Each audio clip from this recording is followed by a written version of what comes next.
Yes, welcome to the No State Project here live from the fortified compound in San Bernardino, California. Glad to be with you here for August 4th, 2018. Appreciate everyone tuning in today. We're again on LRN.FM, the Liberty Radio Network, and streaming live on my YouTube channel. And so know that when you're on the YouTube stream, we are doing a radio broadcast. So every quarter of the hour, we are going to have a break. And to aid in the editing to get the show, the podcast up on markstevens.net, yeah, I'm not going to be talking during the commercials, but I will be using the chat function here on, what do you call that there, YouTube. So I'm not, you want to join me on the big show, it's 218-632-9399, 218-632-9399. And the passcode is 2020. So you can also get me on Skype at Frank Grizzle 3, but please instant message me first. So want to thank everyone for the support of the show. Today's show brought to you, of course, by Bill and Dan in New Hampshire. Appreciate the support, guys. And also for today, I appreciate the support from William helping to support the show. If you want to help support the show, it's you can do so at markstevens.net. It is appreciated. So it is August 4th, 2018. If you are being attacked by a bureaucrat and you want to learn how to effectively defend yourself, you want to just learn how to argue better, or you just want to call and you want to discuss something you disagree with me that I presented here on the big show, something on markstevens.net. Or if you want to just discuss getting to a volunteer society, whether you agree with it, whether you disagree with it, whether you see merit to it, whether you think it's a fantasy. And we're just being stupid thinking that we're always going to have government. We're always going to have a ruling class. Then, again, the number is 218-632-9399. It's 218-632-9399. A couple things to get to. I've always a lot of stuff to get to. I spent a lot of time in California, and that's why I haven't been able to do the show. I wasn't able to do the show for 2 weeks, the last 2 weeks. So it is good to be back. But I am still in California, but because of the travel the last few times, I was not able to do that. I got to tell you, California, wow. Yeah, the thing with the video, if it is a little choppy, I'm not using my regular computer. I'm lucky to even be able to do the stream. But it's for the audio anyway. Everyone knows what the hell I look like. It's not a big deal. So no one's tuning in to see my looks. Although being half Sicilian, it's got its benefits. So I did a lot of traveling this past week, and I got to tell you, I sometimes I feel like Dwight from The Office, that there's so many people concentrated in California that you start thinking, man, you know what? He's probably right. We probably could use a new plague. And I felt that way when I went 7 or 8 miles, and it took me an hour and a half. An hour and a half. Not as bad as I thought it was going to be, because the first light that I had to stop for, I had plenty of time to chart this. It took 21 minutes to go one light. And I'm not saying that I was, a mile behind the light. I wasn't. I was not even a football field. But so many people blew the light and then blocked my lane. We couldn't get through. And I tell you that it just, and there's nothing you can do. Every single street is backed up like that. 21 minutes to go one light. No wonder they shoot people. I mean, I'm not saying I would do that. I advocate that, but you certainly can appreciate it when you're trying to get somewhere and you're stuck at the same light for 21 minutes. And it wasn't an accident. It was just people being douchebags who wouldn't follow the just had to blow the light and just block the street. You know, another thing that ticked me off, not ticked me off, but just gets under my skin. So my wife tells me something yesterday that someone we know went to her doctor, and how do you, about 30 years old, probably 150 pounds overweight, easily a size 24 size for this young lady. And her doctor, her medical professional, man, people really have a problem with facts. Where is all the critical thinking? Anyway, this doctor, who is a medical professional, a scientist, someone who is doing his job based on the data, not based on a whim like lawyers and politicians doing and saying whatever the hell they need to say to get another dollar out of us. A doctor who is concerned for his patient's well-being told her she needed to lose weight. Her health depended on it. And she instead took this that the doctor was fat shaming her. No, if somebody said, oh, the audio's, all right. Well, if somebody had said, hey, keep your chins up, that's fat shaming, making jokes or, but telling somebody that they're overweight is not fat shaming, especially if it's a doctor who is doing it strictly out of concern for a young woman's health. So you can get away with being obese when you're 20. Of course, you're still going to be borderline, if not full-blown diabetes. But being overweight has very serious health consequences to it. And it is not fat shaming to say that being overweight, being obese, is dangerous to your health. You could turn around and some people may say that, well, you can be overweight and you can still be healthy. No, you may be able to perform well. Like, so if you look at a linebacker in the NFL, yeah, they can perform well, but they're not known for living to be 85, 90, or 100 years old. It's more common to have heart attacks in their 40s and 50s. Being overweight and having an atrocious, that's something that I learned a long, long time ago. You cannot out-train a bad diet. You may be able to perform well, but that doesn't mean that your overall health is good. It's no indication of health because you can run the 440 and 4.4. That's a great accomplishment. You may look, actually, you may not look the best doing it, but hey, so yes, obesity is a serious problem. It does have a wide range of health implications. So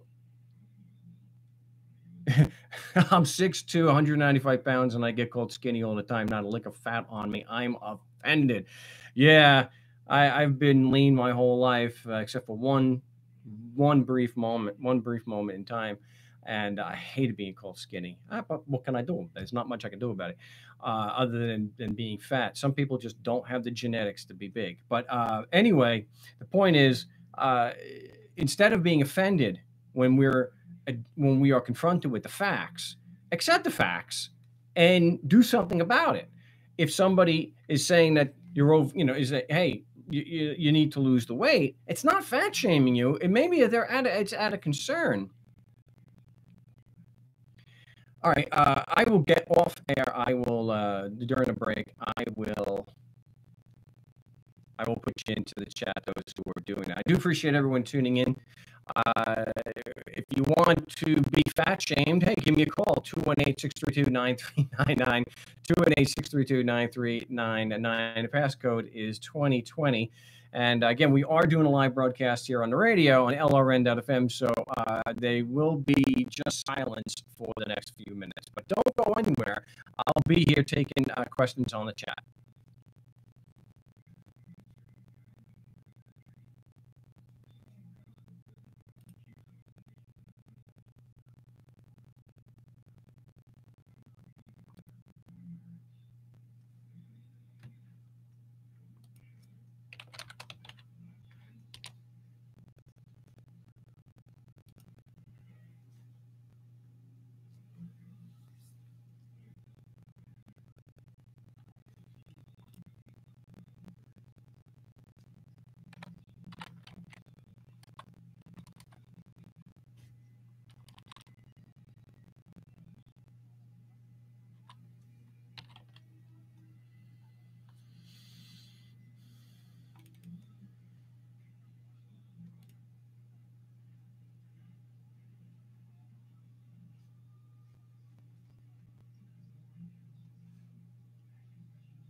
Yes, welcome back to the No State Project here on LRN.FM and streaming live on my YouTube channel, No State Project. If you're not subbed, then gay. Go to the YouTube channel, and while you're watching the stream, you can hit sub, and you'll always know when we're doing a live broadcast. Yeah, it's I appreciate what John Palermo saying here. I'm going to assume that if you are named Palermo, or if you're using this because you're Sicilian, you're one of my paisan. My family is actually from a little town right outside of Palermo called Carini, or as the Americans would say, Carini. But yeah, just outside of Palermo. So hey, there's a good chance that if your family's from Carini, Sicily, that we're paisan. So. Though some of the more common names in Sicily, I guess it's yeah. So a Menino, if you're a Menino or an Amato, a Pecoraro, we're probably paisan. So if you want to join me here on the big show, 218, you don't have to be Sicilian, but it helps. The number is 218-632-9399, 218-632-9399. And, and I mentioned a thing about, no, I am not Italian. I want to make that very clear here. I am not Italian. I am Sicilian. I know some people think that there isn't a difference. I guess it's kind of like calling a Spaniard, let's say, a Puerto Rican. There is the big distinction, and this idea that they're part of Italy. Italy wasn't even a nation 200 years ago. So Sicily just happened to be positioned in just the wrong place, for history, and were conquered quite a few times. So, yeah. So anyway, Sicilian, big difference there. And the reason why I brought up the fat shaming thing was because facts should not offend you. Being offended by the facts, it's the same thing when we discuss the moral implications of those called government, and whether they are a moral organization, or whether their actions are moral or not. If it offends you when I point out the facts, or somebody else points out the facts, that forcing strangers to give you money makes you a criminal, that you have a problem with the facts. So try to correct it, which is what we're trying to do here on the show. We don't, what we talk about anarchy is because we reject the concept of a ruling class, that it's immoral, that it is wrong to lie, steal, kill, and cheat people because you call yourself a government. That just because you call yourself a government doesn't mean you have a moral right to do that which is immoral. That whole do as I say, not as I do. If it's wrong for me, and wrong for you, and wrong for individual men and women to force strangers to give the money, even if they're promising some kind of wonderful benefit, if you're forcing someone to give you money, that makes you a criminal. And anybody who has an issue with those facts, instead of getting offended, join us and try to correct things. Try to bring about a more morally consistent society, and getting rid of this damn ruling class that we're suffering through. Sicilian, Italian, there's really no difference. You all smell the same. Oh, okay. Abafongul for that. All right, let's get to the. Oh no. Well, let's get to the calls. Let's see. I want to make sure we get everything unmuted over here. We don't have any glitches. Let's see. We've got John in Orlando. Welcome back to the big broadcast. What do you have for us today? Hello, Mark. Yes. What's going on, John? Oh, you recognize my number? Yeah, that's how I was able to call the troll from the last show. Right. Yeah, I sent you an email today. I was putting together the paper to disqualify the judge. Okay. And you know, I think I sent you just a short email on how the arraignment went. It was about a minute and a half. Wow. He wanted me out of there really quick, and I kind of dropped the ball because I didn't throw up an objection. But he flat out told me I do not have the right to be informed of the nature and the cause of the charges. How did you respond to that, though? I have the right to be informed, and he's like, no. And he goes, no, I'm entering a plea on your behalf. Your court date will be on the 6th. Done. Wow. So I didn't even. I was like kind of dumbfounded. I didn't even have a. I should have objected, but I didn't, and so I put my objection in the motion. What was your objection? Basically, my objection was that he, put in a plea. I should have objected that he was putting in a plea on my behalf when I wasn't refusing to plea. Were you trying? I said my intention is. Go ahead. No, I'm sorry. Okay, so you're saying your intention was to plead guilty, and he didn't accept that. Right. I said my intention is to plead guilty as soon as I can get clarification as to the nature and the cause of the charges.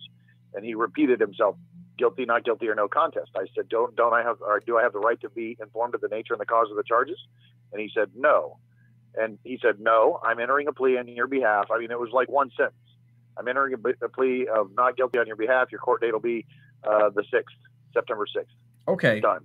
Well, so what I recommend doing is when we're going through that is to say, well, I intend on pleading guilty, and go right into has the prosecution submitted sufficient facts to prove jurisdiction. Right. I did. He kind of interrupted me when I got to the end of my intention is to plead guilty as soon as I get clarification as to the nature and the cause of the charges. He just says guilty, not guilty, or no contest. I mean, it was like I didn't even finish the sentence. And then I said, well, don't I have the right to be informed of the nature and the cause? And he said, no. He said, no, I'm putting in a plea of not guilty for you. Blah blah blah. I mean, it was like a minute and a half at that. And he said, I see you've. I first go in there. He goes, I see that you've put in a couple of motions here. I haven't had a chance to read them yet, but we'll get to those later. And he said, how do you plead? Guilty, not guilty, no contest. Oh, so it was that fast. So, So one of the things you can put in a written objection regarding this would be, their actual law their court rule that all the pleas have to be voluntary and intelligent. You can also put in there that if you're not informed, then you can't adequately defend yourself, and you obviously cannot enter a knowing, involuntary, intelligent plea. So, right. Yeah. I sent you an email earlier today, and I attached a copy of the. Well, but just hold on. Just hold tight, John. We're up against the break, so I'm gonna have to mute you up. My name is Mark Stevens. You listen to the No State Project here on the LRN.FM, the Liberty Radio Network, and streaming live on my YouTube channel. It looks like I may have to give out that phone number again for our troll if they're going to keep trying to make a mess of the show. So stay tuned. Maybe we'll do that.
Yes, welcome back to the No State Project here on the Liberty Radio Network and streaming live on my YouTube channel, and in addition to LRN.FM on my YouTube channel, which is No State Project.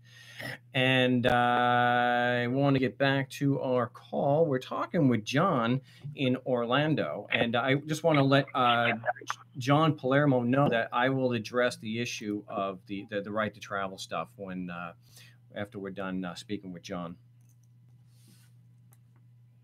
All right, you back with us, John? Yeah, I'm still here. Yeah, a lot. So what I mentioned before, when he says you don't have a right to be informed, that obviously goes against their own rules. So you want to include that, and I would probably put in a motion to change the judge based on his bias and he's just, and the fact that he's not professional enough that it's impossible to get a fair trial from somebody who's not going to allow you to enter a voluntary and intelligent plea, and he's going to lie claiming that you were refusing to plea.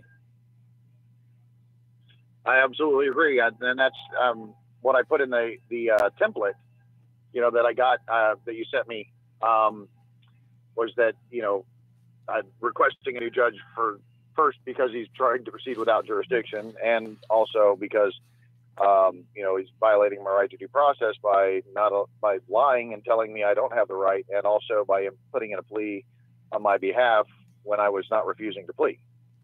So practicing law from the bench and all.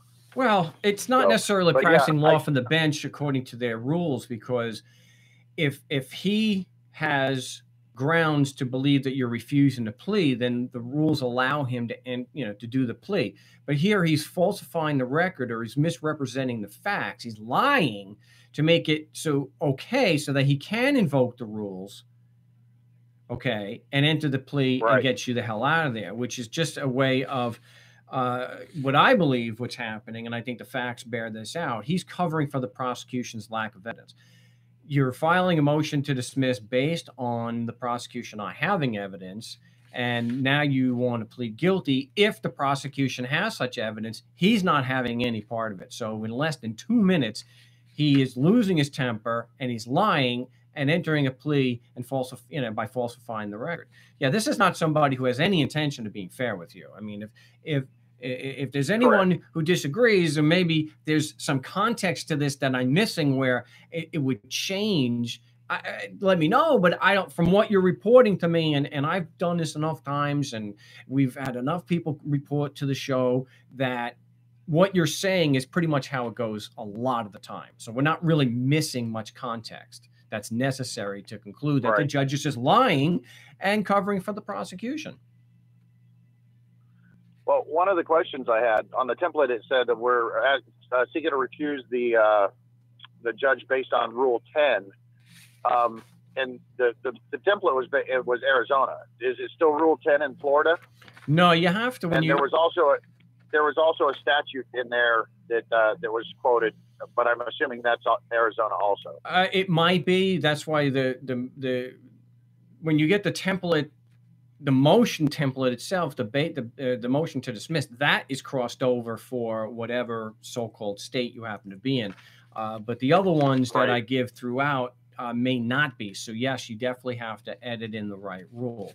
So whether it's I don't know what it is in Florida. It's probably. So I just look up rules of procedure and figure out what the rule is to have the judge recused. Yes. And then also the statute. And I'm actually driving. I have a 5 o'clock appointment, so I don't have it in front of me at this moment. Or I would ask you, about the statute. It references a statute in there, but it's the statute of Arizona Constitution. So I'll have to figure out what the equivalent statute is of that in the state of Florida, I guess. Right. And, I think bottom line, whether we have a particular rule or not, due process covers whether what they're doing is fair or not. So if what they're doing is not fair and works to deny you a fair trial, then without a specific rule, I mean, I'm sure there's no specific rule that says the judge should not try to pistol whip you, in the middle of a trial. There's no court rule that says you really shouldn't, do that. There's probably a rule that says they shouldn't give you the back of their hand. Okay. But if they did it, obviously it's not fair, and it should not be permitted. So it's the rules of evidence, for example, and the rules of court they say right in there usually that they're there to ensure due process and fairness. So I don't think we should ever worry that there's not a specific rule for every specific detail and way that they could be unfair. It's just, to me, it's enough to say it's unfair and violates due process. Right. And that's what I said.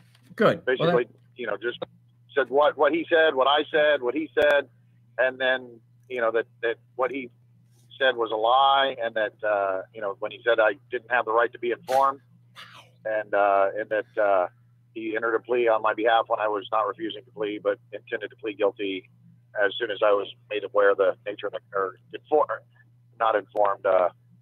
informed of the nature and the cause of the charges.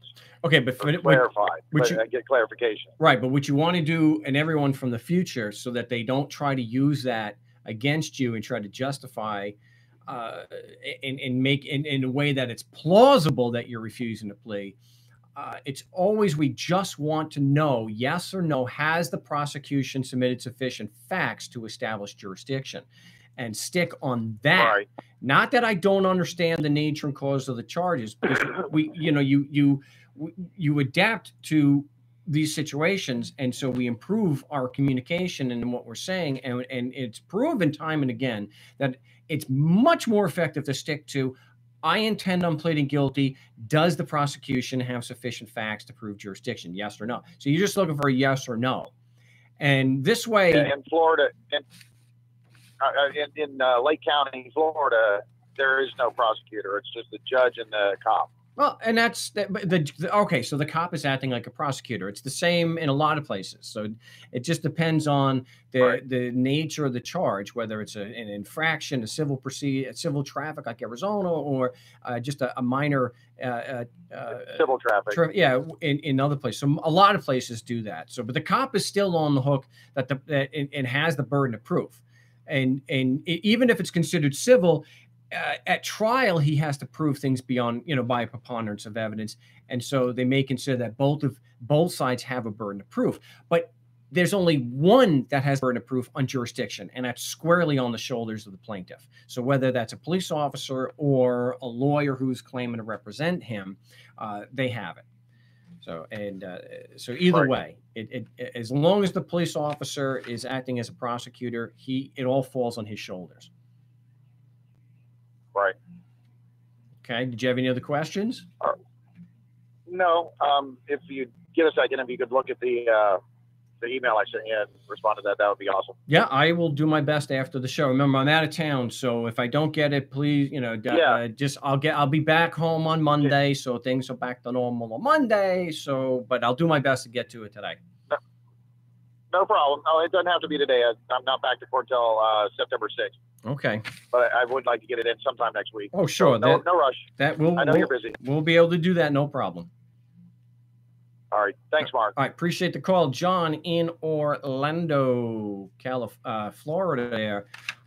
Yeah, that's just something we have to accept. It's happened far too many times for it to be a surprise to anybody who listens to the show for any amount of time. They want you, when you get into the arraignment, they want that done and over with as soon as possible. And they may have 100 people in there, and they can use that to try to rush and to get around the prosecutor's burden of proof. And don't be surprised. We want to just stick to it. I intend on pleading guilty. Has the prosecution submitted sufficient facts to support their claim that there's jurisdiction over me? We will be back with your calls at 218-632-9399 in just a few moments, so don't go anywhere.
Yes, welcome back to the No State Project here on Liberty Radio Network, LRN.FM. Also streaming live on my YouTube channel. Again, like I just said, we are doing a live radio broadcast from the Liberty Radio Network, headquartered in, I believe it's Keene, New Hampshire. And I'm using the YouTube to reach more people, and it helps with my editing that I do not speak during the breaks. So I may, on some days, go through the breaks and just go do the top of the hour, but not so much today. Maybe I'll do that in the next hour. Depends on what kind of calls we're getting. Which you can join me at 218-632-9399. 218-632-9399. The passcode is 2020 with the pound sign. So it is with little... I got a Skype caller, so we're going to give this a shot. So hopefully this is a legitimate call. We got a Skype caller. You're live on the No State Project. What's your name? Where are you calling from? Are you talking to me? Yes. Yeah. It's you're live on the show. What's your name? Where are you calling from? Oh, yeah, Mark. Yeah, I'm from sunny Nova Scotia, Canada. How you doing?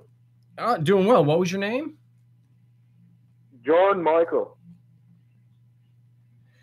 Are you near Antigonish? Yeah, yeah, it's close. I'm in Halifax. Yeah. You're in Halifax, so you're near Antigonish?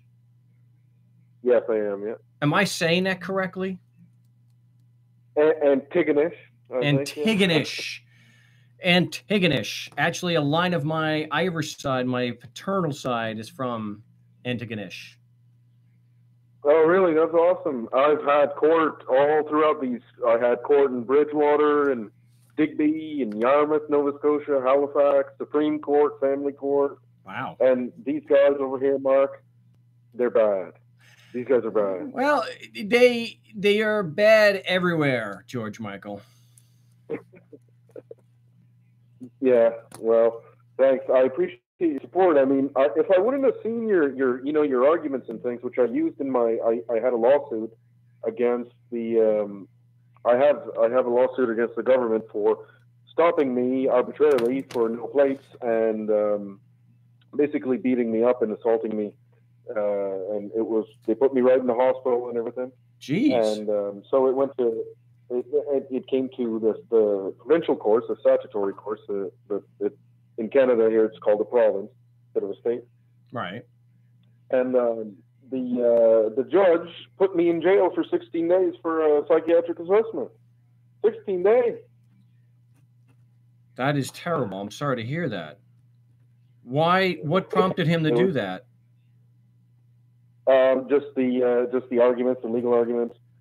Basically, they kept insisting that a legal argument was somehow mental health related, and basically it was the insistence on the prosecutor's burden of proof to like he doesn't have any evidence that this is a motor vehicle act, and it's for government agents and things like that, which it has a purpose. And I asked for the judge's oath of office, and he just locked me up. So then wait,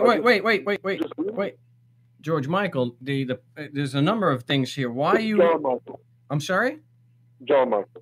Oh, it's John Michael. Oh, I'm sorry. I got caught in an Arrested Development loop there. Okay, go ahead. A few things here. Why are you asking for the judge's oath of office? Because it should be a fair and impartial judicial tribunal, and by asking for that, then I can ensure that my motion to dismiss due to lack of evidence of jurisdiction, basically this motion was unjustly brushed aside because the judge was not acting judicially. How do you know he wasn't acting judicially? Well, because he was acting statutorily with these courts, and he was taking the burden of proof off the prosecutor, and it was his job to prove that the enactment, the Motor Vehicle Act, applied. Well, he's still, I think, acting as a judge. He's just being a douche, and he's covering the prosecution's burden. Were you actually arguing that the government, that this code only applies to government agents instead of challenging and having your argument be that the prosecution hasn't met their burden to prove that any of the codes apply in the first place. Well, yes, that was the argument was that there's no, like, it was about me personally. Like, I kept putting this case onto me. Like, do you have any evidence that this applies to me? And they could not do that. And basically, they got the jurisdiction by force. Like I was talking about, they brought me in the back room and they put me in the psychiatric. It was a jail in Halifax, Nova Scotia. There's a Dartmouth Burnside, they call it, and it's it was a terrible place. Like, it was really, really terrible. So after I filed the lawsuit, actually the next day, that they beat me up, and when it came to the Supreme Court, that was in January, we went to trial. There was a 3-day trial, and they were lying on the stand saying that they had seen me. Basically, I said, what did you arrest me for? And basically, it was no plates, that I didn't have the correct plates and things like that on my Ford Ranger. I had a Ford Ranger.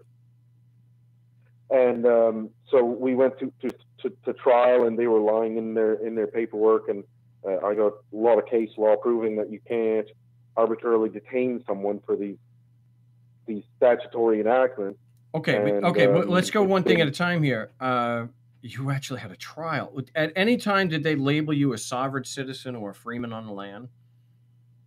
Yes, yeah, they were trying to do that, and then I quoted, there's a Canadian case out of Alberta, and it deals all about the sovereign citizen movement and things like that, and I showed through the case law that I was not a sovereign citizen, but they kept labeling me as a terrorist. Right. Well, why would you have gone into case law to show that they're misrepresenting what you are, instead of just asking them point blank or demonstrating that all you're doing is challenging the prosecution's burden of proof? And because they probably were referencing the Meads versus Meads case, which John Rooker wrote. And all of those were legal interpretation. It's like I did a consult with someone the other day who thought that he could do well by bringing in definitions. And that's something we'll talk about with the right to travel stuff for Paisan there, John Palermo, later in the show.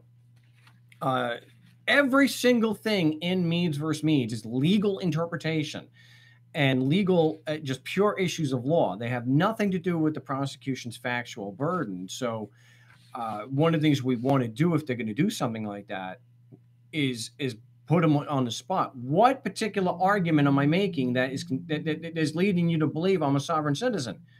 Because everything in Meads versus Meads is a legal conclusion. Are you under the, as you maybe ask, are you under the impression I'm making an argument on legal interpretation? And am I not just asking for the prosecution's burden to prove what they're saying is? I have the audacity to come in here and believe that a lawyer should prove what he's talking about? I'm crazy for doing that. Another thing we want to do here, we're going to be out of time here in just a moment, but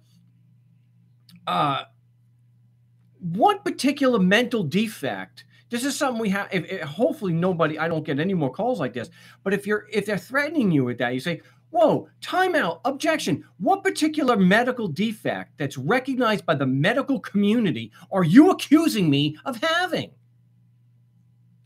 And there was a lot of talk about when I went through my psychiatric assessment about these journals, psychiatric journals, and what they perceive free men on the land to be.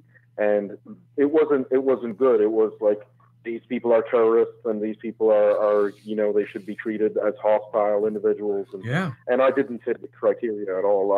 I was discharged with having no mental illnesses whatsoever, and basically lost 16 days of my life. At any time, did they tell you what particular mental defect they were evaluating you about? No. Is it schizophrenia? I had filed against that Barry Norman, I think his name is, in Texas. And it's confidential what the results are. And so one of my big thing is, look, there's got to be a particular, I have to put you on hold a second there, John. So just hold tight. We got the top of the hour break. This is some, look, they don't like dealing in specifics. They want to stay general, because the more specific they are, the more clear it is that they're talking out of their butts. What specific psychological defect are you investigating here? Oh, it's called skepticism. Yeah, skepticism is now a mental defect. We'll be back here in just a few moments, so don't go away.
Yes, welcome back to the No State Project. Second 3 hours of Anarchy Radio right here on the Liberty Radio Network, LRN.FM. Of course, every Saturday from 1 to 4 Pacific Standard Time over there. And remember, we got the Wednesday broadcast, which is just on YouTube for an extra hour of Anarchy Radio that we get commercial free. So just know every quarter hour, the reason why I'm not talking is because I'm it's because we're on a radio broadcast, and it's so unless depending on it depends on the calls if we're going to blow through. But at least I got every top of the hour. I got to take a little bit of a break over here, and I am sorry that I was not able to make. I really would have liked to preferred to have been able to do a pre-recorded show from Jackalope there in Arizona, but I'm here in California instead. So this is what we got. So if you want to join me, it's 218-632-9399, 218-632-9399. And the passcode is 2020 with the hashtag. So we're talking with John up in Nova Scotia there, the land of my people. Just for the time. Oh, I got two lines. Also, my Moriarty family is from the Avalon Peninsula up there in Newfoundland. So if you are a Moriarty relative and you are from the Avalon Peninsula there in St. Vincent's and St. John's, it's a pretty small place. If you're a Moriarty, then we're Irish brothers. So, but John, so we're talking to John in Nova Scotia who did 16 days on a psych eval. Were you put in solitary?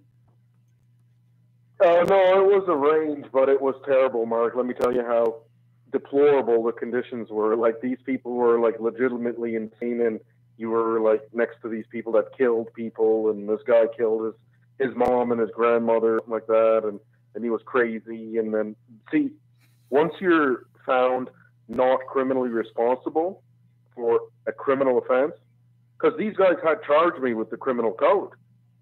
What happened was I was just traveling freely with my truck, and they didn't stop me. They just my truck was parked, and then they came and they assaulted me viciously, and I said, I don't want to have anything to do with you. There's no crime, and things like that. Of course, they wanted the papers for the truck, and sure. And I was traveling free, and I was making a YouTube thing about it myself, and this is what traveling free is going to cost me. This is because I can't live with the government doing that. I have children, and I want to change things. Well, I would say that there are better ways to do your activism. I would say that even if you're doing it as an activist, don't talk to the police on the stop.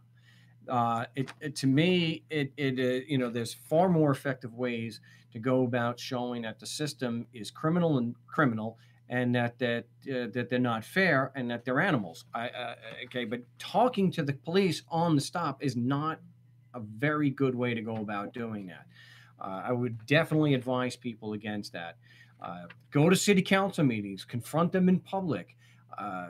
Definitely ask them these questions at meetings publicly where people can see and you can put them on the spot. It also helps when you're preparing for court, but people need to know and understand that they are criminals, we don't need to have all the services like roads and hospitals, and we don't need to have that provided by a criminal organization.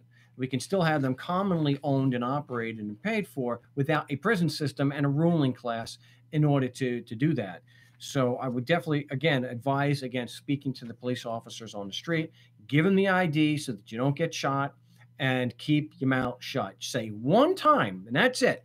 My policy is not to answer questions. End of discussion right there. And maybe you can avoid these other things, because the psych eval, unfortunately, even though it's still only a handful of people, is still more than I'm comfortable seeing.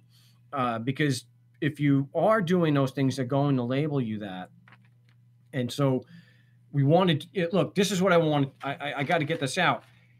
It's very rare that this happens, but because it does happen, we have to do what we can to stick strictly to the program, which is questioning the prosecutor's burden. We are not making statements if we can help it. The only statements we should be making is that the prosecution has not met their burden, that there isn't any evidence. So if they disagree with us, John, then we can say, oh, you think there's evidence? Well, what facts specifically prove this? What facts specifically do they rely on to prove that the code applies just because I'm physically in Canada? And I did go to a Supreme Court. I actually had to plead guilty. And I went to the Supreme Court to litigate against them because of that crime that they did against me. So they're trying to use legal doctrine that was used for justice. And they say, oh, you pled guilty? That means you're guilty. So we're not responsible for your damages. That's one of the arguments that they tried. There was a list of arguments that they tried to because they don't have the evidence of jurisdiction. They need to come with half a dozen, legal arguments, and one of them was, well, you pled guilty. And if they win, because it's been since January, I went to trial this year, and I didn't get the decision from the Supreme Court judge. And it's taken 6-7 months for the judge to make a decision on this trial. And, I basically claiming damages because they stole my truck, they beat me up, and they put me in the hospital. And they don't have any evidence of jurisdiction. That was the focus of my litigation. Well, it's unfortunate that they've ruled that just because you have litigation against a judge and a prosecutor, that's not always grounds to recuse the judge, because they figure, well, anybody can get a judge recused just by filing an action against them. So they don't typically allow that. So what happened? So you didn't actually, because you mentioned trial, but now you're saying that you pled guilty. So you didn't actually have a trial? Well, there was the provincial court, and that was the court that they had charged me with no insurance and no driver's license, and also a charge called obstruction, which nobody knows really what that is. Well, it's kind of broad, but so I'm sure it's because you of what happened at the stop. You may not have given ID fast enough or something like that. It's basically contempt. Obstruction is basically a contempt of cop. Right. So that's the first court, and then but the higher court, which was the Supreme Court, I did go to trial. I did go to a 3-day court in a trial in the Supreme Court. But that was an action you filed against them, right? Yeah. Yeah. Well, what happened there? Well, we went to trial, and they kept trying to make up these stories that somehow that they had a reason to pull me over because of all this case law, and I kept insisting on the jurisdiction issue. Okay. Did you put any of the police officer or the prosecutor and the trial judge from the provincial court? Did you put them on the stand and question them? Did you do discovery? The police, yeah, but not the prosecutor from the trial. Why didn't you put the prosecutor on? Because that was just focusing. I didn't litigate against them when they put me in the psych ward, this is a whole different. The focus of this litigation was getting beat up by the cops, like that one day in July 2015 when they beat me up by the cops, and that was the focus of this litigation. And I tried to expand it to when they had arbitrarily arrested me and put me in jail for 16 days at the psych ward, but the judge was all like, we should focus on that, and there was good arguments that we should focus strictly on when the cops beat me up. There was no contraband. I wasn't drinking. I wasn't smoking. There was nothing except the plate. And they tried to make up excuses that I was straddling the double yellow line. Okay, well, hold on one second. Hold on one second there, John. We're up against another big. My name is Mark Stevens. You're listening to the No Stay Project here on LRN.FM. I'm talking with John in Nova Scotia. Horrific 16 days for being a skeptic. That's what it looks like to me anyway. But we'll be back with John in just a few moments, so don't go away.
Yes, welcome back to the No State Project here on LRN.FM, the Liberty Radio Network, and streaming live on my YouTube channel, No State Project.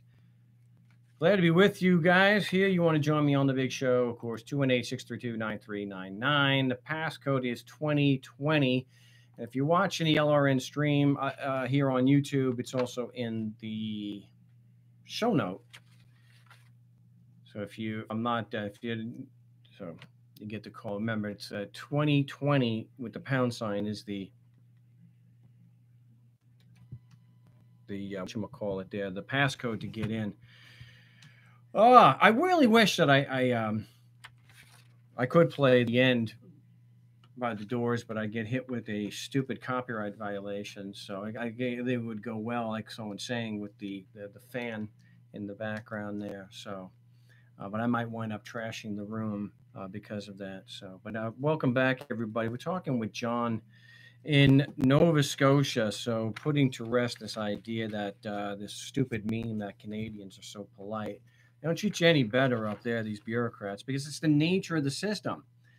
They force people to give them money, and that's criminal. So you can't be surprised that just because it's in Canada, Nova Scotia, which is the land of some of my people, that they're going to do that. So, all right, so you went to trial, and was it were you able to establish at the trial that they had, that that they did beat you and that they are liable for the damages? Well, that was the issue. Were they? Yeah, there's no question they did beat me up. And the sexual assault, which was a frisk. But there was they wanted immunity because they had all these statutes and things like that pointing them to do this police work. So we went to. I had pled out on the lower courts and the provincial courts, and then in the higher courts, when it came down to the time to have the evidence of jurisdiction and the final day of the court, this was now or never. The prosecutor had to give the evidence why they had stopped me, and there basically was nothing. And the only thing, this doctrine is called, it's a Latin term called.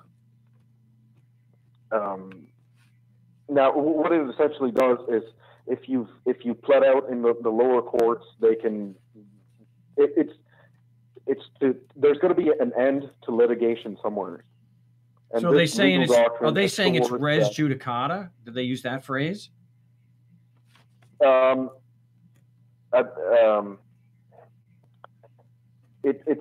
going to be an end to litigation somewhere. Like, I can't litigate against somebody twice, right? Really, but I get that. They're trying to twist it around. They're trying to twist it around and say, "Oh well, you pled out because you were forced to because we had a gun," and basically, for me, pleading out was the less damage that could happen on my life. Oh, just because you pled out, now we're asking the judge for immunity for the civil wrongs, Yes, but is the Latin phrase that they used against, saying that you couldn't litigate again, was it the phrase res judicata?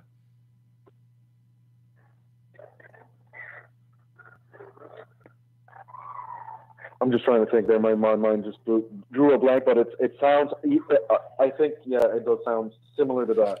And basically the gist of it, yeah, like I said, is you can't litigate against, it's a doctrine meant for fairness. It's a doctrine meant to achieve fairness in the court, and they were trying to flip around and use it for their continued terrorism and trauma on my life. And Mark, also they stole my daughter at her birth, and we were able to successfully get her back. So I'm dealing with not only the police that's beating me up, also CPS taking my daughter at birth. That's terrible. So we were able to get her back though. So where do things sit now? Basically, I'm just trying to avoid them as best as I can. I'm in debt with the government about $40,000. They claim that I owe them for no insurance tickets. They just kept stealing my cars every time, and I will not give them any money. I just won't. I won't give them any money at all. I'm sorry to hear about the psyche eval. What I would do, well, and you may not be able to do this because you've already had litigation. I mean, the judge the judge wasn't convinced in the trial that the police officers were liable. Did they buy the immunity claim? Well, I'm waiting for that's the thing.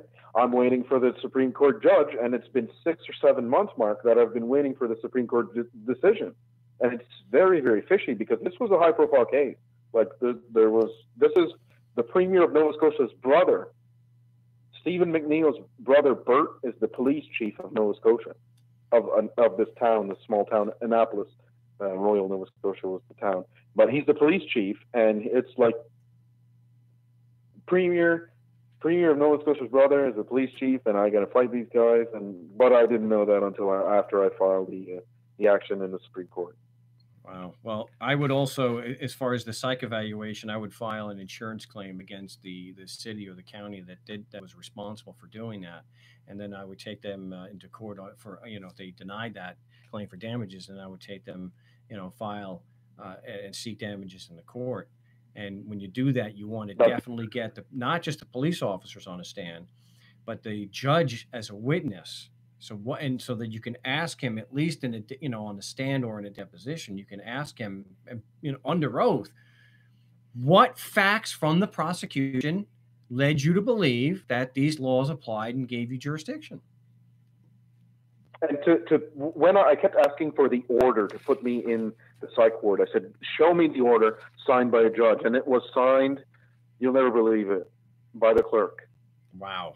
There's a big problem. What I would also do is I would file, even if you have to do some kind of freedom of information type of request, find out what specific mental defect or, that they were actually having you held for an examination for. What specific medically recognized mental problem? Well, see, they don't have to do that. All they have to say is it's a capacity to stand trial. Are you mentally capable to stand trial? They're trying to see if you are mentally sufficiently mentally there, whether you have a grasp of reality and can communicate at an adult level. Not being able to defend yourself in trial is not a reason to lock someone into a psych ward. And if that's the case, I'm really glad I don't live in Canada, because that is just mind-bogglingly criminal and perverse. Just because that would mean that, at least in the United States, the Supreme Court has ruled in Gideon versus Wainwright that all non-lawyers are incapable of defending themselves. All of us. So under these idiots in Canada, they're saying, well, if you're not qualified to defend yourself, then you're not mentally stable. So I got to let you go, but keep in touch and let me know how this turns out.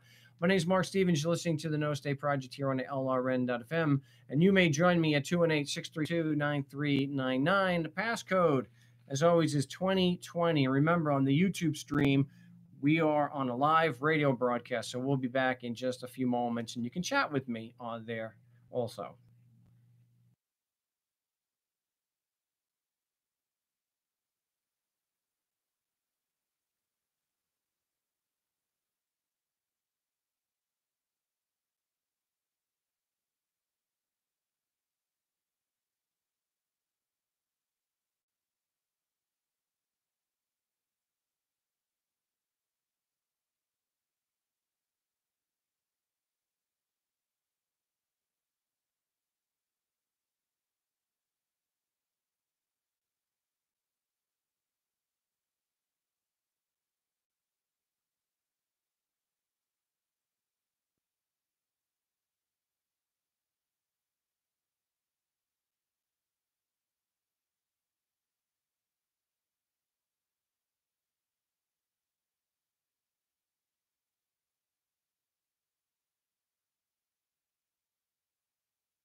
Yes, welcome back to the No State Project here on LRN.FM and the Liberty Radio Network, and of course streaming live today on my YouTube channel. Was not able to make it to Jackalope, so it's still going on for another couple of days up there in Bacchus Meadow. So if you are in the air, near Bacchus Meadow, which is about 2 hours northeast of Phoenix, Arizona, definitely make it up there. I would have preferred to have been there today. Of course, I know there's a lot of other people would have preferred that I would have been there, not doing the show here.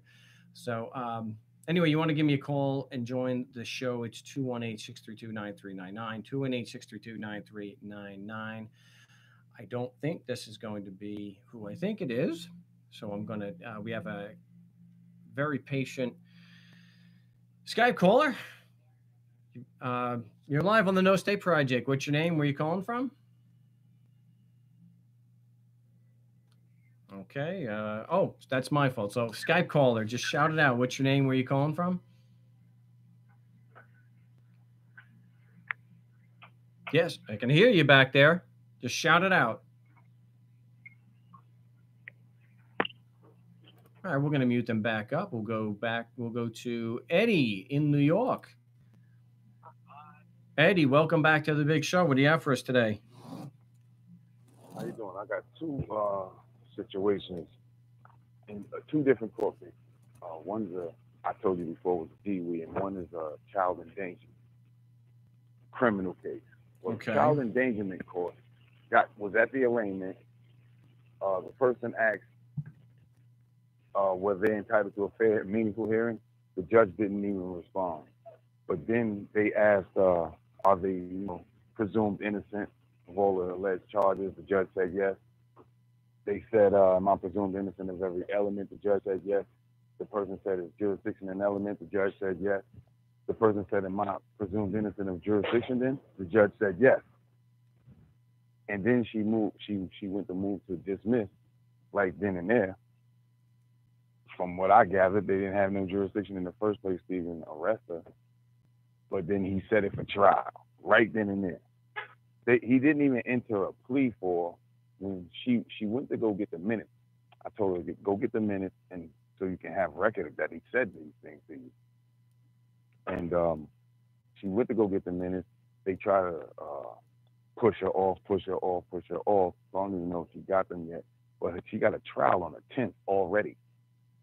Another case, we had the district attorney respond to your motion to dismiss by saying that by putting the motion in and a grand jury indictment gave them jurisdiction, subject matter jurisdiction to be exact. Oh, she was indicted? Hello? Yeah, I'm listening. She was indicted. No, she wasn't indicted. Her charge is a misdemeanor. The DUI charge is a felony. Holy crap. Mm-hmm. So they were indicted. They said at first they were saying that the indictment was the proof of jurisdiction. And then in a response, which I don't understand this part, the response came from, when they first arrested them, it was in like one of those courts where they can only hear misdemeanor cases. If it's a felony, they have to send it to county court in New York. Right. Well, most places they have to do that, but they do have some places where justice courts and sometimes the municipal courts with the felony, they will handle the pretrial stuff, and if it does go to trial, then it is sent up to be finished there at the county court level. Okay, so in New York, what they mostly do when they arrest you is they'll arraign you in one of those misdemeanor courts and then have another arraignment in county court, like within 2 weeks or something like that. Well, so they arraigned him in county court. Okay. And then he got a notice of indictment. They indicted him. He challenged jurisdiction. They had a pretrial meeting, motions hearing or something like that. Okay. Where in his motion, he put the motion in to dismiss before the pretrial hearing. The motions hearing. At the motions hearing, when he got his response just before the motions hearing, it was filled with nothing but opinion that the judge answered the whole motion with all opinions. Okay. Nothing like he didn't even recite any court cases. So Okay. the guy made the mistake. I told him not to do this, but he recited a court case to the judge, and the judge told him that's not facts, because for some reason they kept asking him for the facts. You know what I'm saying? Of course, he should be. But let's get to the. He was indicted. Did he file? Right. Did he file to have a preliminary hearing to? I mean, a motion to quash the indictment? No, he did not do that. He did not file a motion to quash the indictment. He just right away filed a motion to dismiss. Okay. Well. Okay. Saying. Okay. And he actually filed a motion to dismiss before the indictment. That's kind of premature. Right at the arraignment, when they tried to charge him at the arraignment, and then they put the you know how they put your not guilty plea in on your behalf, because they couldn't get him to not to plea, so they put it in on his behalf.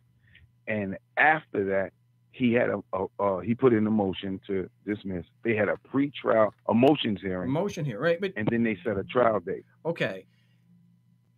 When did they was it at the pretrial conference or the pretrial hearing on the motion to dismiss?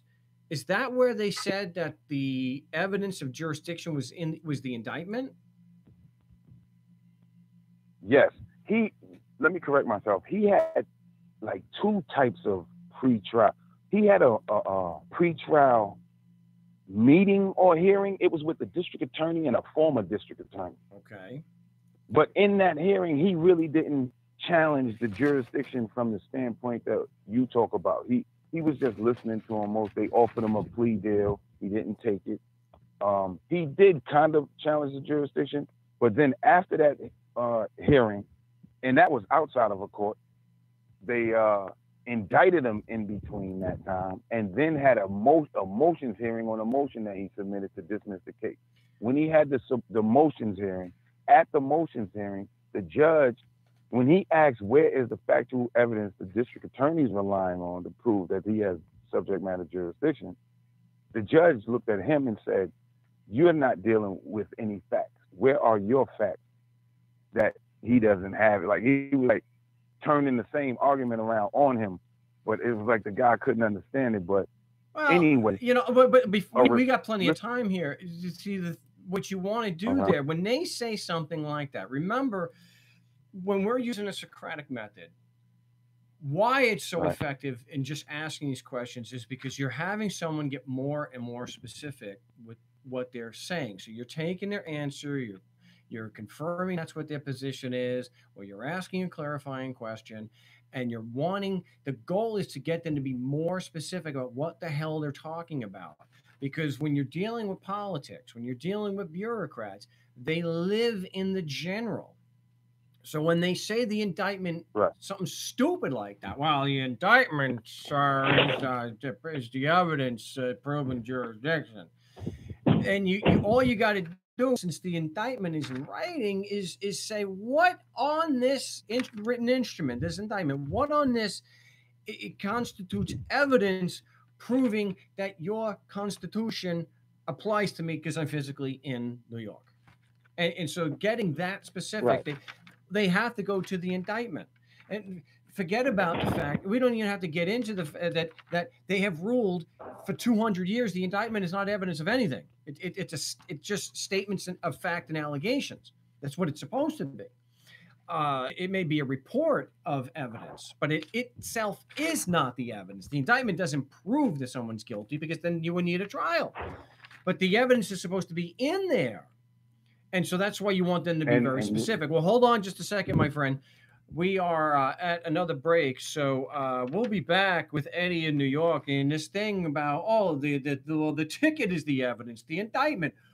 Ask them to be specific. What specifically on here proves your Constitution applies to me? Just because I'm physically in New York and they know where to go. There is no proof. That is not proof. So.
Yes, welcome back to the No State Project here on LRN.FM and streaming live on my YouTube channel. And I have not seen the phrase or heard the phrase jive turkey in a long time. I didn't realize this was a 1970s blaxploitation film. But jive turkey, really?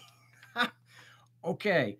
I want to just address real quick before I bring Eddie in from New York back on the big show here. David is mentioning something about it, and this is a very common thing that we have with judges where they will say, if you don't, look, I'm not here to answer your questions, get a lawyer. The fact is that part of their system, which makes it supposedly so good, is that you have a right to be informed. And you don't have to hire a lawyer. So that's the thing. So if I go get a lawyer, so then when they say get a lawyer, if I'm trying to find out what's in the record, if you won't give it to me if I'm trying to defend myself. But if I get a lawyer, all of a sudden then, so if I pay $25, $30, or $50,000 to one of your associates, then you'll actually disclose what's supposed to be disclosed so that we can adequately do a defense. It's a very common tactic. It's what I call a classic douchebag move, because they have to tell you what's on the record that's being used against you. That's you, or you can't defend yourself. So what I like to do is ask the judge, are you under the impression, you seem to be acting under the presumption that the prosecution has sufficient evidence proving jurisdiction to even have me here. Is that correct? Well, tell me what that evidence is, because I don't see it. Because if you disclose the evidence to me, because I'm not seeing it, then I'll plead guilty, you jackass. But it's just a classic scumbag move. They don't have the evidence. They don't have the logic. They have no rationale behind it other than do what I say, or I'll put you in prison. So they do the classic 5-year-old, I'm not here to answer your questions. You forced me to be here, you moron. You despicable human being, you forced me in here, and then I'm trying to defend myself. You're sitting on a file that's supposed to have evidence. I'm asking you if there is evidence, and you're going to play like a child and say, I don't have to answer your question. And this man is being hailed as a legal scholar and as honorable. Well, that's the way I would do it. Are you under the impression that the prosecution has submitted sufficient facts to prove jurisdiction to even have an arraignment? If they're not going to answer, they're not going to answer. But now you have the grounds, you have the evidence to show that he has no intention of being fair with you, because you cannot defend against something that's not being disclosed to you. So if you won't answer any questions, period, then you're going to have to file a motion to recuse the judge. If you've got one of these guys who absolutely will not budge an inch, you make your objection. I'm not refusing the plea, but I'm not. He's going to enter a plea for you. You're going to have to file a motion to disqualify the judge and say he was completely unprofessional, had no courtesy, no professionalism whatsoever, would not disclose anything so that I could enter a voluntary and intelligent plea. So, but let's get back to this. We were talking with Eddie in New York that what we want to do when they say something stupid, that the indictment is the evidence, we don't accept that. Remember, everything they say is a lie, so we want to say, oh, so your position is that the indictment is the evidence? How so? What on this document is evidence or proving that your code applies? Okay, so that's how I would handle that. Okay, so let me correct. He said that the judge said that in the indictment they presented the evidence of jurisdiction. Okay, what he said. So then you ask him what specifically in there. So we're still at the same part, but yeah, we're going to still address it the same way. So what specifically in this proves your Constitution applies? Right. So at this point, they're in this meeting. It's not like actual court hearing. They're in a meeting. It's supposed to have been recorded, whatever. He goes home. A couple of days later, he gets a letter. Now, I can't quite remember. I know what the letter says, but can't quite remember the term she used to call herself. This lady was the ADA that was on the case when he at the first arraignment in the misdemeanor court. Okay. He challenged jurisdiction in that court. Oh, and also in that court, the judge told him, he asked the judge who has the burden of proof here. And the judge did tell him that the district attorney has the burden of proof. She wasn't ready. When they moved it to the county court and he went through all of this, he asked the judge again in the county court who has the burden of proof, but the judge never answered him. Not even in the meetings, he wouldn't answer that question. So he gets a letter in the mail from this ADA who's not on the case at present. Now he's dealing with two different attorneys, two different DAs. Okay. Who claimed to be some type of, like, I think the word is like deponent. She was like a deponent. In this letter, she claimed not to have any interest in the case, but was saying that she was a witness to the district attorney providing factual evidence at the grand jury hearing of jurisdiction. But that would be in the indictment still. It's still, you have a written instrument that, well, where is it? Give me a line, a page number. Right. Let's go. Let's do this. Now, I think the way he explained it to me, I think the judge, because the judge did tell him that he could bring up jurisdictional challenge again at trial. Yeah. He never shut him down from bringing it up. I just think he wasn't saying it the right way. You know what I'm saying? Like, well, sticking to the one topic of evidence. Yeah, I don't want anyone to think that there's some magic words that we say, like sovereigns or sovereign citizens of freemen on land. We are just sticking to holding the prosecution to that burden of proof, the evidence, the facts that prove that just because you're physically in New York, that the Constitution applies and gives them jurisdiction, whether it's personal or subject matter jurisdiction. And saying it's at trial is a very common thing. And what they're trying to do, as I've said so many times, they're trying to relieve the prosecution of their pre-trial burden of proof. The burden. And like I've said before, anyone wants to see, we know full well, and you know, it's easy enough for a few $100 to put this to the test. If anyone disagrees, if we file against the prosecutor, the judge, or the cop, all right, there's no way in the world that the trial judge is going to say to the judge's lawyer, jurisdiction's a trial issue, sir. If you want to argue the court has no jurisdiction because you're immune, you will have to argue that at trial. That is so obviously true that anybody who disagrees with that is just lying or just being disingenuous, or is so absolutely clueless about how the court system works.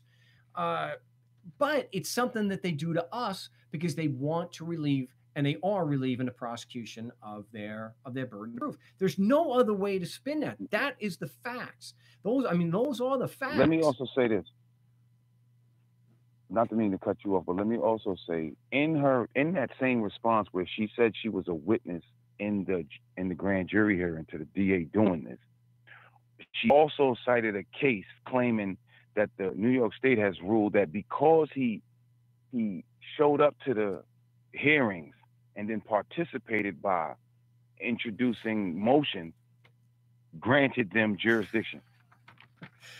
That is patently false. And the next time they say something like that, you say, excuse me, so if I sue the judge or you, and you file a motion to dismiss because you have immunity, is that then giving the court jurisdiction?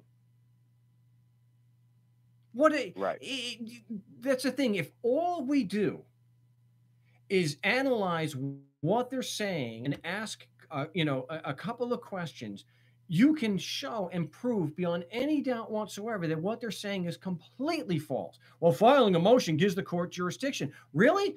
Did the court get jurisdiction over the NSA and ACLU versus the NSA because they filed a motion to dismiss for a lack of jurisdiction? Did that actually give the court jurisdiction over them? No, it gave the court a limited jurisdiction over the issue of the motion, not personal jurisdiction over the NSA. See, that's the thing. These things are published. these, you know, you can read these things. You can, you know, it's just like Right. someone saying years ago, Jon Stewart, about Tony Snow, who was a professional liar for Fox News. Do you understand that this is all recorded? Do you understand you said these things on TV? It's like Rudy Giuliani saying that Michael Cohen is a pathological liar, and then his whole life he's a pathological liar, and then just a few months ago they have him on TV saying he's a great honorable lawyer. Let me put you on hold. We're up against the top of the hour break, Okay. so just hold tight.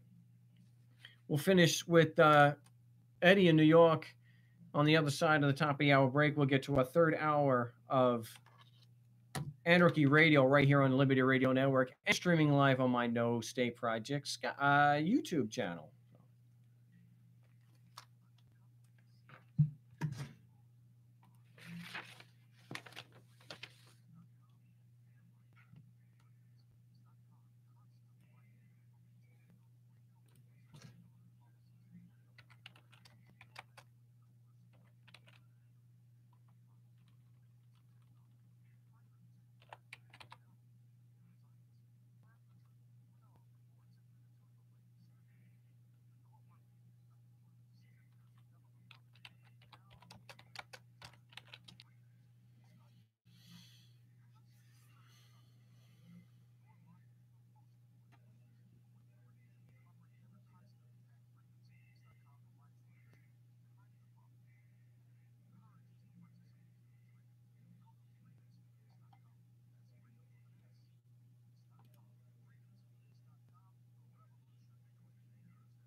Yes, welcome back to the No State Project. Glad to be with you here for the third hour of Anarchy Radio here on the Liberty Radio Network and streaming live, of course, on my YouTube channel, No State Project, live here in California. And the number is 218-632-9399. 218-632-9399. You want to join me here on the big show. We're going to finish up this segment with Eddie in New York, and we're also got a bunch of stuff that I want to address as far as some of the things we've gotten in the chat. And I'll discuss this later, but anyone recommending that you follow P. Hendrickson filing 0 returns, I would say don't do that. That is bad. That is always bad.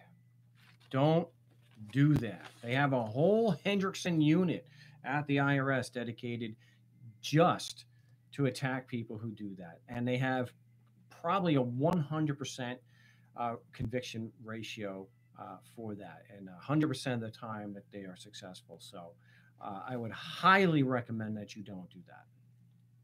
Anyway, let's bring Eddie from New York back. Okay, Eddie, where are we in this? I mean, I would imagine that if I was doing this, I would be filing a motion to dismiss for prosecutorial misconduct against the because the prosecution is obviously arguing without evidence. I'm sure at no point in time have they given you a line and page number from the indictment giving you this alleged evidence proving jurisdiction and subject matter and personal jurisdiction. Right. Okay. So I know that he has a trial on the 10th. So briefly, on the other situation, what would, not looking for legal advice at all, just for informational purposes only and fun. If a judge tells you that he has to assume you innocent of jurisdiction, how would you proceed after that? Shouldn't you motion to dismiss the case? Well, I would. What I would want to do first, though, is I want to have some dialogue and see, well, if I'm presumed innocent of jurisdiction, has the prosecution, presented any facts to then prove jurisdiction, to overcome that presumption? Still push the issue, right? Right, because if they have a prima facie evidence that if the facts taken as true prove the prosecution's claim, and there's any chance at all that those facts prove the prosecution's claim, then he can hold you over for trial. But if those facts do not have any chance of proving that there's jurisdiction as personal jurisdiction, then the judge should continue presuming innocence and dismiss it. At least, maybe at the very, give the prosecution leave to amend so that they can produce facts that, if there's a chance that they are true, would prove the jurisdiction. Okay. And you recognize that by what's not there, right? Which is the factual evidence where they get in there, what their opinion is based on. Yeah, there's nothing in the indictment. So if you're doing it on paper, there's nothing in the indictment. They've not given me a line or page number. There's nothing in the indictment that it would qualify as evidence or information that proves the prosecution's claim. They're claiming that just because I'm physically in New York, that their Constitution applies to not a single shred of evidence to prove that that's true. And if you have them in a pretrial conference, or you are be able to speak to them, you can use their statements against them in the motion. You ask them point blank, here's the indictment. Give me a line and page number. Right. What specific facts are you talking about? Because if you can point them out, we can save everyone some time, money, and energy, and I'll plead guilty right now. Right. So that's what I would do. So well, I appreciate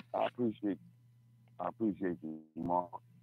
Get a lot opening people's eyes out here, especially mine. Well, I appreciate that. Yeah, I've been following Stu for 10 years. I've been following. Wow.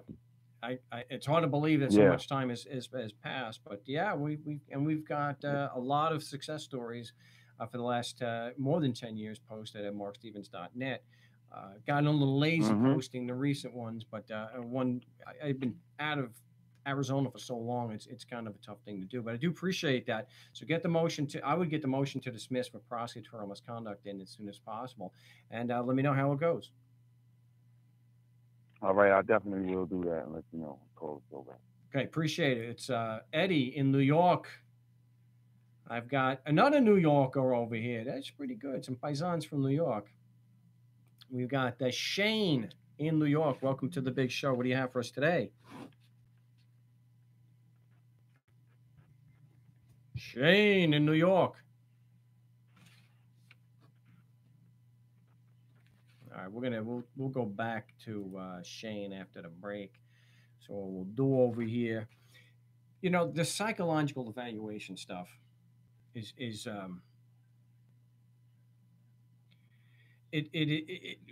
look, we have to be aware of it, and it is something that we have to assume that they may do to us, even though it only happens 1 in 500 or more, you know, people doing this. But it's something we should be concerned with.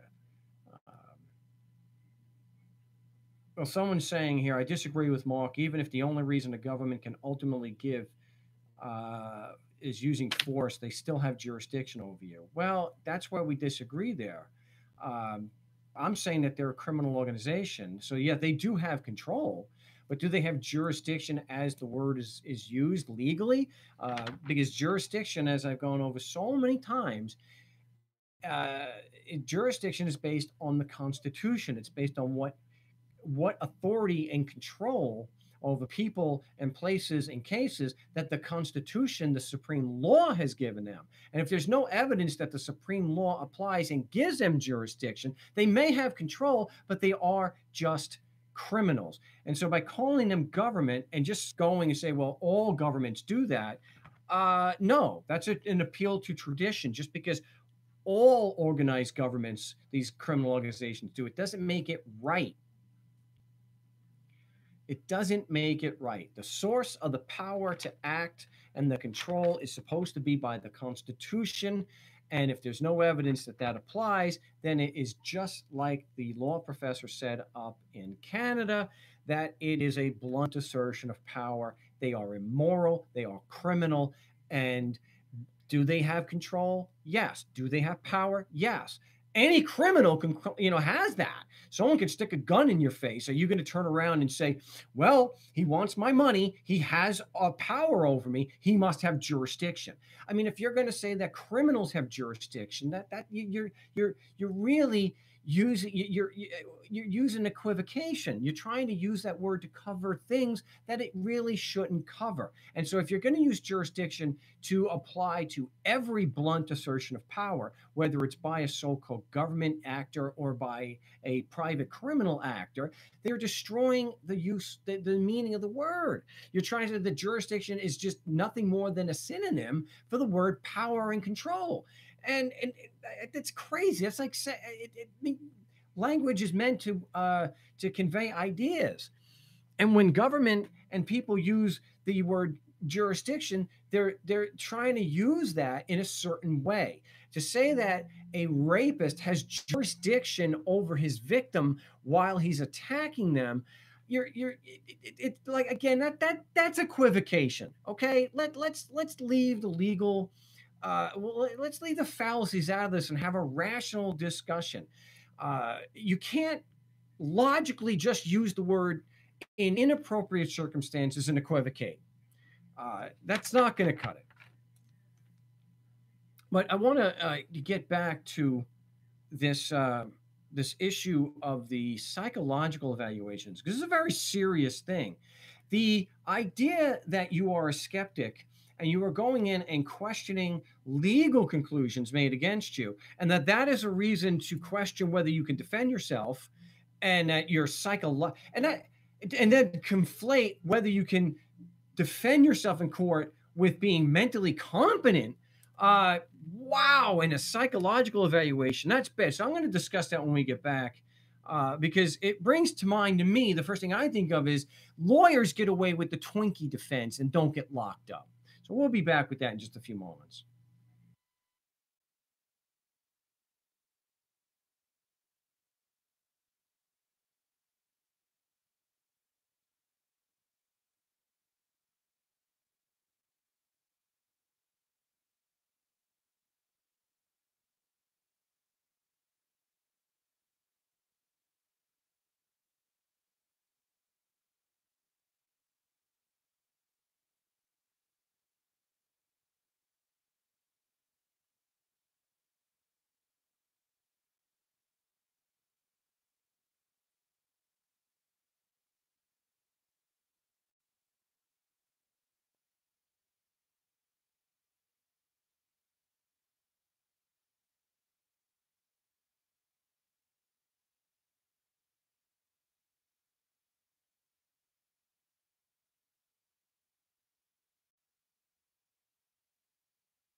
Yes, welcome back to the No State Project. I'm Mark Stevens. The website, of course, markstevens.net. If you're being attacked by a bureaucrat, you want a proven, effective method for limiting the damage these animals will do to you and also getting things tossed out.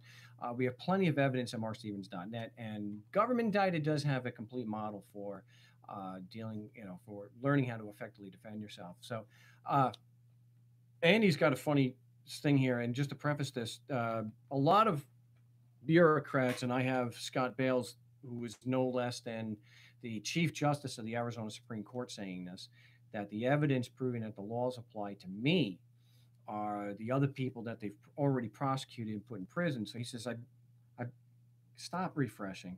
I blame the very first prisoner for getting caught in the first place. If not for him, the laws wouldn't apply to anybody. So that's and that's the thing with logic. When you apply logic and the principles of logic to what to politics and to governments, it all falls apart. The idea that that other people being prosecuted and put in prison doesn't hold up to any kind of scrutiny whatsoever. And the basic principle that, well, so the laws didn't apply to anybody until the first person was accused and put in prison, but they didn't apply to him because there was nobody in prison yet. It's just like people saying that the 14th Amendment is evidence that state constitutions apply to people, but it wasn't passed until 1865 or so.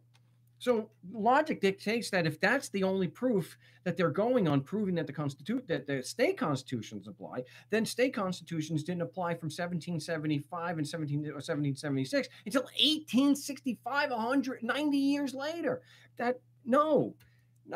So this idea that just questioning a prosecution's claims against you is enough and sufficient grounds to question your sanity and to have a psychological evaluation. Because now they're trying to say what a psych evaluation is necessary to determine whether you're legally or you're able to competently defend yourself in court.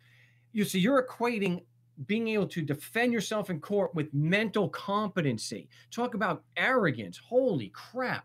These are people who are routinely allowed to go into court with what is called Twinkie defenses. So if you're not familiar with this, the Twinkie defense's origin is 1979. It was the prosecution of the killers of Harvey Milk and George Moscone. Dan White had killed them.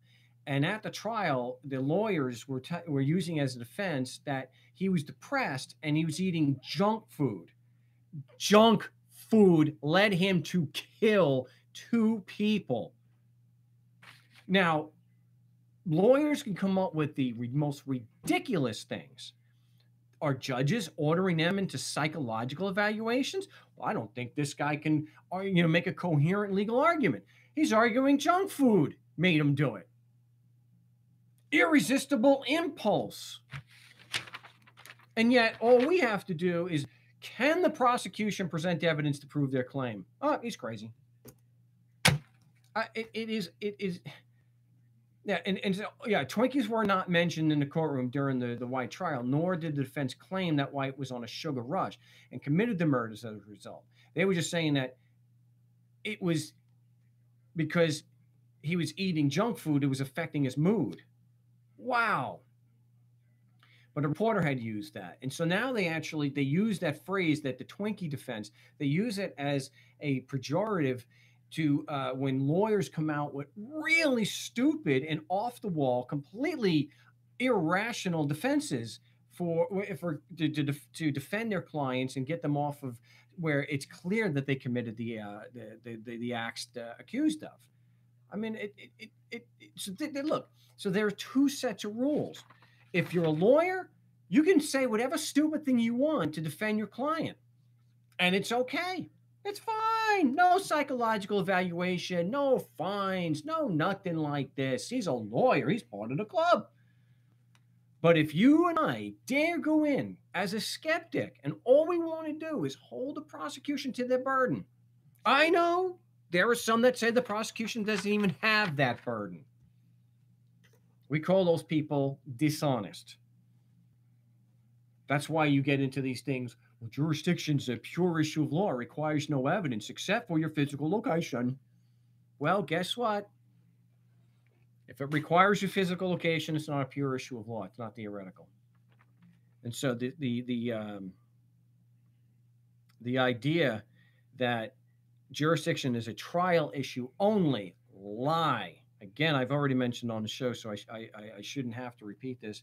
But the fact is, if the IRS or someone like that you're suing a government agent and they're claiming a lack of jurisdiction, you can damn well bank on this that not one single judge will allow that to go to trial, where the defendant there has to wait until trial to prove jurisdiction. In fact, we mentioned on the show last time, it's a prosecutor actually said at the end of the process you'll see the evidence. So not at pre-trial, not during the trial, after the trial.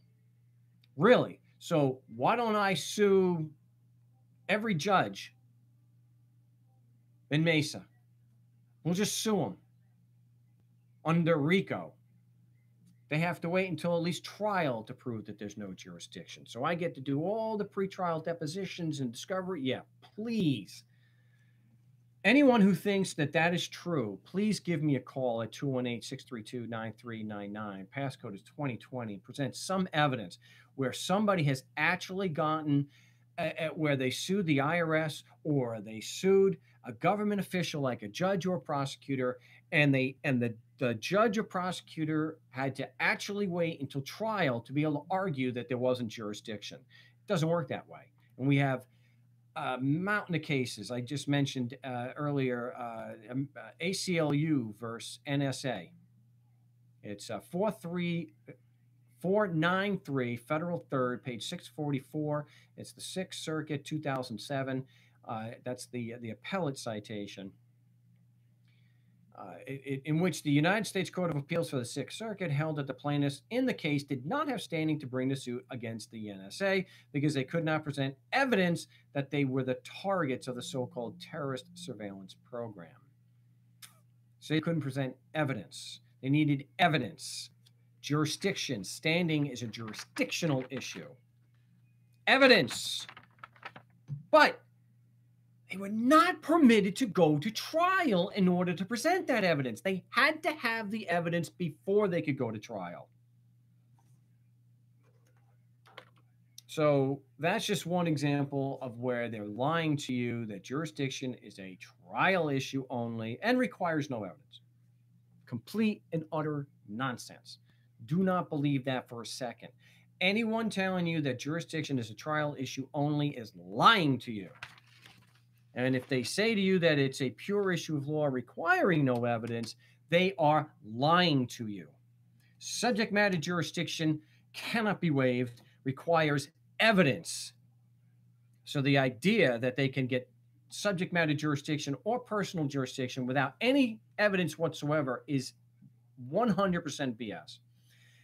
We'll be back with the calls on the other side of the break. I will not give out the, no reason to give out the call the number anymore. But remember, we're doing a live broadcast. So those on the YouTube, just know that I will not be, I'll be taking questions and comments on the chat.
Yes, welcome back to the No State Project. We're talking about mumbo jumbo, and that's something I think if we ever hear that in court, in all seriousness, you should say objection. Just to set the record straight, it is not mumbo jumbo, it is wumbo. So, anyway, the Twinkie defense is what I mentioned before, and the Pete Hendrickson thing, I mentioned that also. Also, we need to make clear, because this was something that was going on earlier. I'll get to the another caller in just a second. We're not going in. Well, our position and my position is and has always been that the prosecution hasn't met their burden of proof on supporting their claims. They cannot prove that just because I'm physically in Arizona, the Constitution applies. They can't. We already know this. So if we go into court and they say something to us, are you arguing that the laws don't apply? No. It's close. What I'm saying to you is my argument is based on the record that the prosecution cannot prove their claim that the laws do. It's always that the prosecution cannot prove their claim. That's why they have to sometimes say they don't have to. They don't have to. So what do you do when you have a prison system and someone is nailing you into the wall with the prosecution's lack of evidence? Sometimes you just, well, we have a prison system. So you know what? The prosecution gets to do that. They get to do that. You don't get to do that because you're one of the filthy plebes. If you're higher up on the political pecking order, you, like me and the prosecution, you get to make legal claims against people. You don't need to be able to prove it. You don't need to be. So let's see what it's been a while since he's been on the show. We've got Mark from New York. Welcome back to the show. Mark. Hello. Hi, this is Marco in New York. Welcome back. Mark, I want to thank you for eloquent psychological eval consummate show tonight. Calvin needs to flag this. It's psych eval. This is the show about that, and it's about being incompetent to defend yourself when you're not a lawyer and no one's going to put the motion to dismiss in on your behalf. That is just great. And it goes all across the world. So I want to thank you for that. Now, what I'm calling for, though, is the sentencing court, which you did a video on debunking territorial jurisdiction, was the fact that the court sentenced me to put an interlock device on a car, and the DMV in the state said that that's the law. And I can't drive the car to get the interlock device on. And so somehow I need to modify the sentencing court's sentence. And they're saying contact the DMV. Well, the DMV is saying, well, you need to contact the sentencing court. And the sentencing court says, we can't go against what the DMV is saying, that you need an interlock device. Put the interlock device on your sister's car, on your mother's car. Buy a $500 car. Put the interlock device on. Do you know how to mitigate a complete stalemate where I can't drive a car to get an interlock device on? Wow, I imagine if the judge is refusing to do that, and it's obvious that the DMV would need an order from the judge, they're doing it as a result of the judge's order. Then okay. If the judge is not going to do that, then you may have to file an Article 78 petition into the court to get him to do that. Okay, I am flat broke. I'm sorry. Here we are on national, but I did want to consult with you on that because my revoked license, which seems to be perfectly fine, except it's revoked, it will be expiring next year. So, I need to address this because I'm having a tough time even getting a state photo ID, and I understand we need to have these licenses because it's better than the hassle you get and the deprivation of property and you know, yeah, all that but and time, your money. and just That's all I'm saying. and what's really important is if you don't have a state ID, how are you going to buy groceries? No. You're going to starve. That's not funny. Hey, that was funny. Come on. Yeah, that if we can't laugh at all right, I we can't will, laugh I will at that. apply for interest vote. I do have some time here, but I did want to hear your opinion on that. And you're like, well, yeah, you need to work with the sentencing court. Thank you so much. I wish there was more to offer you, but you know, I mean, if you know, if the judge is not going to do that, he's not going to budge. I don't see any other option that you have. You can't. It's not like you can appeal it. I have not contacted the sentencing court. I only went through the court clerk, which I called the DMV, and then it was ping pong. Oh. Or tennis.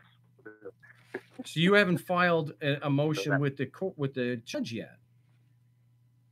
No, and that's why I wanted to consult about you. So I'm going to hang up and let you go on to the next caller because we're running out of time here. God bless. I mean, good night. All right. Well, I appreciate the call, Mark. Yes, sometimes that's all we can do. But here, you know, from what Mark said, that he hasn't filed formally with the judge, so we don't know if the judge is going to play, you know, just kick it back. Yes, the judge, it's the judge's order. If he wants to reverse that and say that there's no locking device, the judge has discretion to do that. If the judge wants to order the DMV to unsuspend the license and not do the and get, you know, and change the order as far as the locking device, the judge can do that. Yeah, I call it the State Department two-step because it's usually not something like what Mark is saying, but when you get in touch with the tax agency, they'll say, well, like the Franchise Tax Board, collections will say, you know, audit, so that's not our department. You've got to go to disclosure, and then you go to disclosure. So you're going to have to go to collections. Collections, no, you're going to have to go back to audit. You know, that's why I recommend if you're on with them, you know what? I'm working on Skype over here. I'm going to call that the department right now, and then you can tell them that they're the right department. Oh, no. They don't like when you do stuff like that. Yeah, we'll just connect that third party. Oh, don't do that. Don't make me look like an idiot in front of all my friends. All right, so we're going to try Shane again in New York. Hey, we got Shane from New York now. I think Sean. Oh, Sean. I'm sorry, Sean. Welcome back to the show. Yes. Hey, Mark. How you doing, buddy? I'm doing well. What do you got for us today? I'm so sorry. I can't switch my phone back to take it off. I think it's called speakerphone. It's frozen on me because I've been on the phone for so long. I had you a couple months ago, and my traffic case was remanded back on February 28th. And I keep on going to court, and they absolutely refuse to file the motions to dismiss, the motions of limity, the Brady request, which is sits there. And I went back to court 2 weeks ago, and I have to go back to court a fourth time after reversal from February the 28th. And the judge keeps on saying, telling the DA, you have to answer these motions. So we're going back August the 14th, and I told him I object and I asked for dismissal. And okay, well, hold on. I know I had tried to get you online before, but we couldn't hear anything. So let me mute you up. We're on the break. This is the last segment, and we'll be back with Shane in New York in just a few moments. So don't go anywhere. And this show, of course, will be available hopefully today. The audio will be on markstevens.net. The video, which you can go past the breaks, will obviously be up and ready for viewing immediately after the big show here on YouTube.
Yes, welcome back to the No State Project. Last segment for the big show today, and I may just do a slow the audio from the podcast since it has all the commercials cut out, and just post another video of this show like I used to do, and it'll just be a couple of static images, so it's easier to watch. Someone real quick before we get back to Sean in New York. On what grounds other than judicial misconduct would one disqualify specifically? Should all the transgressions be noted in said motion? Of course. What we have to do is, unlike them, we can't just make a legal claim without evidence. We have to actually have proof that the reason why the judge should be disqualified is because his bias is so great that a fair trial is not possible. So the facts, if taken as true, prove that the judge is incapable or unwilling to be fair.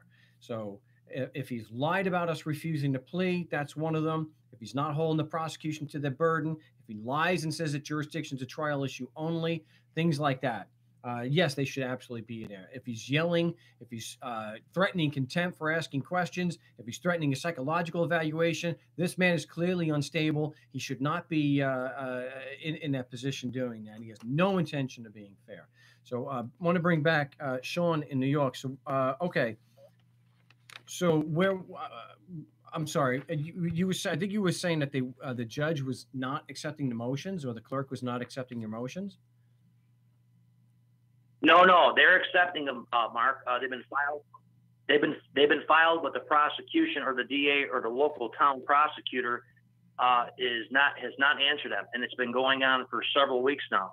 Okay. And we went back to court, and we have to go back again on August the 14th, and he's given the prosecutor, a very young fellow, by the way, probably in his late 20s, early 30s, has not answered any of the documents, and I did them specifically in order too. And now remember, the speedy trial is ticking as we're moving forward because it was remanded back on February the 28th.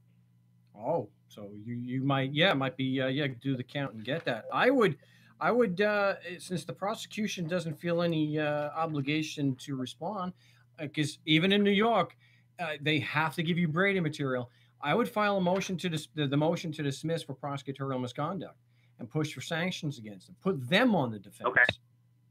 And I do have a template for that that needs to be edited to, the facts have to be, what's happening with you, but you're putting in there that you have been asking for this information and the prosecution is not responding, and that they are now guilty of arguing without evidence and a qualified witness, and that is a serious ethical violation and due process violation, and it's misconduct. So put them on the defense and make them defend. Let them produce the evidence. And I'm not arguing without evidence. Either get them to say that or say, "Oh, I can argue without evidence here. It's okay. It's not a Rule 3.1 violation."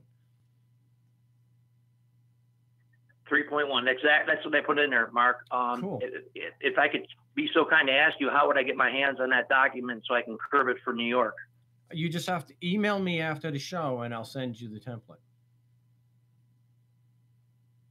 I appreciate that. I bought your program about a year ago, and I did email you back. Do you remember talking to me a couple months ago?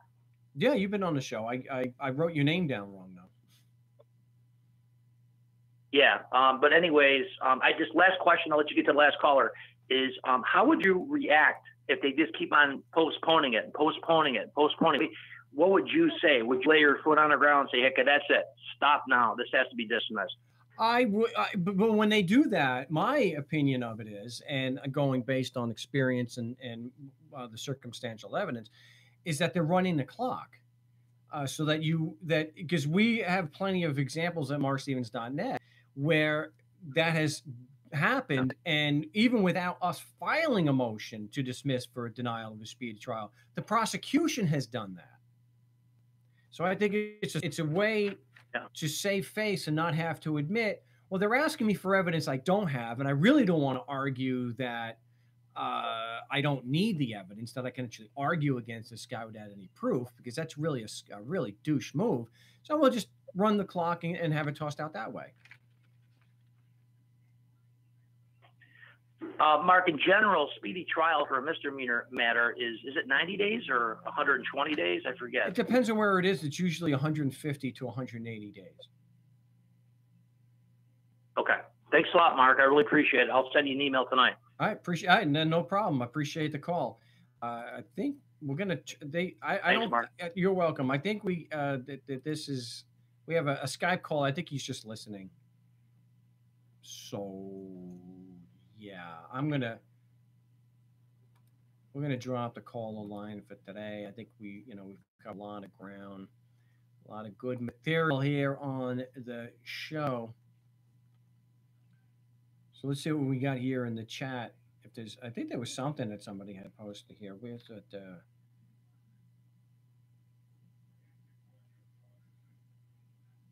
Let's see, what do we got here? Make them work for. Well, yeah, that's the thing.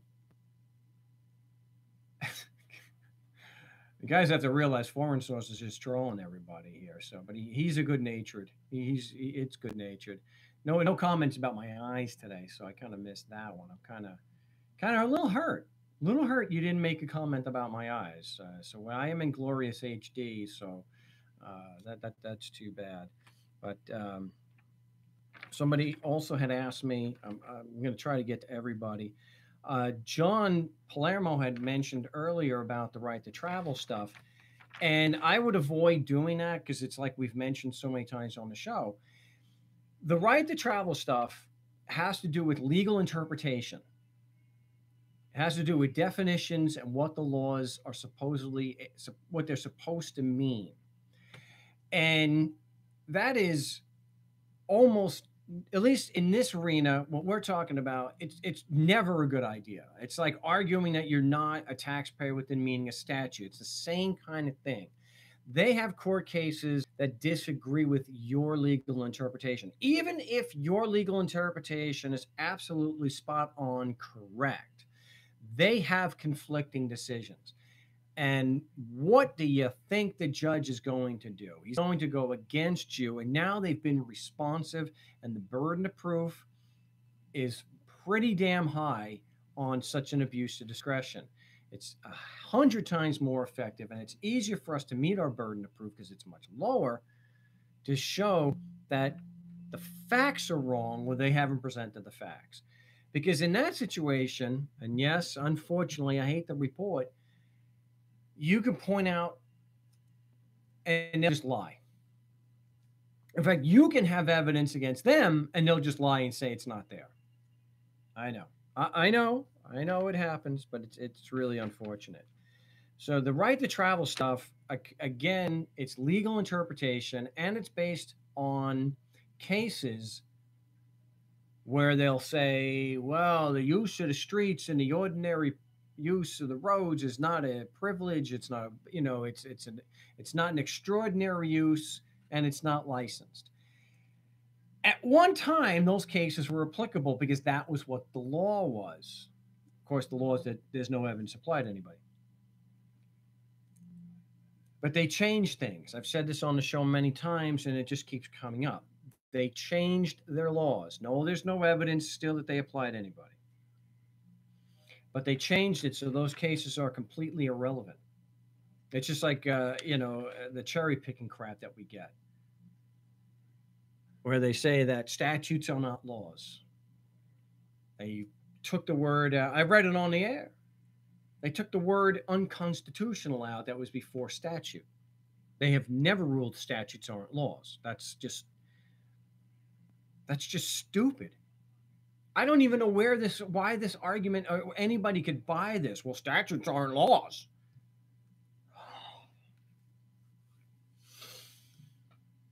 Guys, we got to use critical analysis, critical thinking skills. Challenge this stuff.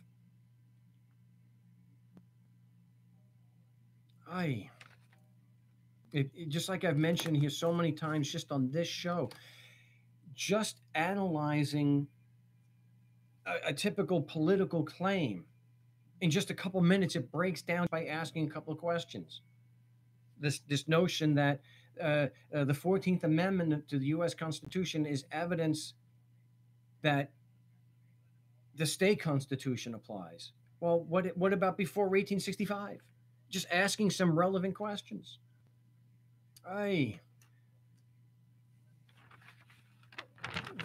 have distinctions with the driver's license. They have the operator's license. They have commercial driver's license. It's separate. There's classes. It's the separate classes, for heaven's sakes. They're not saying that they're all commercial. Anyway, glad to be here today for August 4th. We'll be back on Wednesday live here on the No Stay Project. Until then, salud.